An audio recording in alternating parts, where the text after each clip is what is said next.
पिछले वीडियो में हमने पढ़ा था कि इलेक्ट्रिक पोटेंशियल क्या है। आज हम डिराइव करेंगे expression for electric potential at a point in an electric field. यहाँ हम इलेक्ट्रिक फील्ड कंसिडर कर रहे हैं due to source charge Q. Q lies at origin. Suppose we want to find electric potential at point P, which is at a distance r from charge Q. By definition of electric potential, हमें पता है कि unit positive charge को infinity से point P तक लाने में without acceleration against electric forces, यहाँ तक लाने में जितना वर्क करना पड़ेगा उसको कहते हैं इलेक्ट्रिक पोटेंशियल। लेकिन क्या है कि यूनिट पॉजिटिव चार्ज को हम कंसिडर नहीं कर सकते हैं। क्यों नहीं कर सकते हैं? क्योंकि एसआई में unit of charge is 1 coulomb और 1 कूलम्ब इतना बड़ा चार्ज होता है कि उसको अगर यहाँ कहीं रखें तो उसका अपना इलेक्ट्रिक फील्ड होगा और वो इलेक्ट्रिक फील्ड अफेक्ट करेगा सोर्स चार्ज Q के फील्ड को। तो हम क्या करते हैं, हम small positive discharge Q not consider कर लेते हैं। Q नॉट को हम पॉइंट A पर कंसिडर करते हैं। फिर हम फाइंड आउट कर लेंगे work done, small work done in moving Q nought from A to A dash through small displacement dx। फिर हम फाइंड आउट कर लेंगे total work done in moving Q nought from infinity to point P। और अगर ये total work W है तो electric potential आ जाएगा W ओवर Q नॉट। और एक्यूरेटली लिखना है तो हम लिखेंगे W over Q not, limit of W over Q not when Q not approaches 0। आइए कैलकुलेशंस देख लेते हैं। Q is source charge at origin. P is the point at which we want to find out electric potential. OP is equal to R and OP vector is equal to R vector.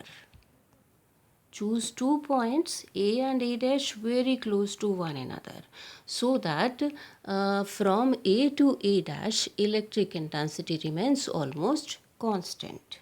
Q naught is small positive discharge at A and A lies at a distance x from charge Q. Small work done dW in moving Q naught from A to A dash through small displacement dx. This is equal to F vector dot dx vector. F vector क्या है? Q naught into E vector. E vector is electric intensity at point A. और by definition of electric intensity, E is the force on unit charge. Force on Q not charge कितना हो जाएगा? Q not into E, E vector dot dx vector.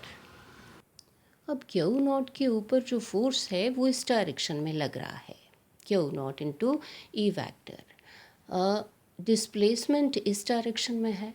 Angle between force and displacement कितना हो गया? 180 degree और cos 180 कितना होता है? -1। तो ये आ जाएगा dW is equal to minus Q into E into dx। दरअसल Q नॉट के ऊपर फोर्स लग रहा है इस डायरेक्शन में। हम इस फोर्स के इक्वल फोर्स अपोजिट डायरेक्शन में लगाएंगे, यानी Q नॉट E इस डायरेक्शन में, यानी हम फोर्स लगाएंगे माइनस Q नॉट E ताकि नेट फोर्स Q नॉट के ऊपर 0 हो जाए और अब ये मूव करेगा इधर विदाउट एक्सेलरेशन और with uniform velocity. Total work done in moving Q nought from infinity to P, ये आ जाएगा इंटीग्रेशन ऑफ dW और इधर भी integration, limits from infinity to R। E के वैल्यू लगा देंगे 1/4πε0 Q ओवर x स्क्वायर। तो कितना हो जाएगा W? ये क्योंकि कांस्टेंट है बाहर निकाल लेते हैं। 1/x², इसका इंटीग्रेशन। इंटीग्रेशन ऑफ x² होता है x⁻² +1 डिवाइडेड बाय -2 +1। यहाँ हमने न्यूमरेटर में लिख दिया 1/x² को। तो ये इंटीग्रेट करके हमारे पास आ रहा है x⁻⁻1 डिवाइडेड बाय -1। -1 इधर जा कर के ये कैंसिल हो जाएगा, प्लस बन जाएगा, और ये लिमिट्स ले ली infinity to r। Upper limit 1/r और लोअर लिमिट 1/∞। 1/∞ 0 होता है तो हमारे पास ये वर्क आ गया Q0 into Q divided by 4πε0 1/r। Q0 से दोनों तरफ डिवाइड कर लेंगे, ये आ जाता है W/Q0। So it means this is electric potential eight point P। अब इलेक्ट्रिक पोटेंशियल किसके बराबर हो गया? सोर्स चार्ज डिवाइडेड बाय वो डिस्टेंस जिस पर कि हम फाइंड आउट करना चाहते हैं electric potential.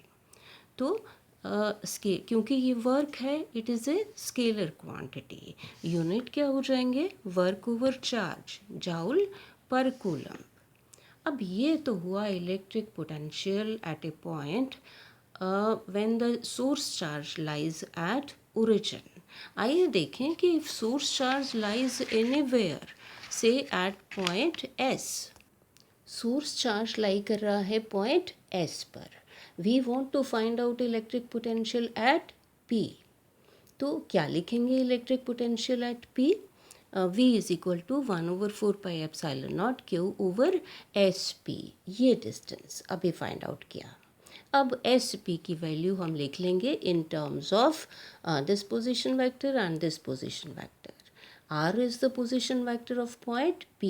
R dash is the position vector of source S Q।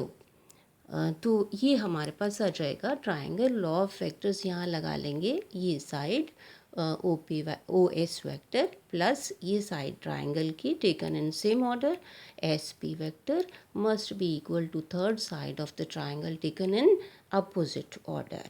तो हमारे पास ये आ जाएगा OS plus SP vector is equal to OP vector. SP vector यहाँ से निकाल लेंगे, ये आ रहा है R vector minus R dash vector.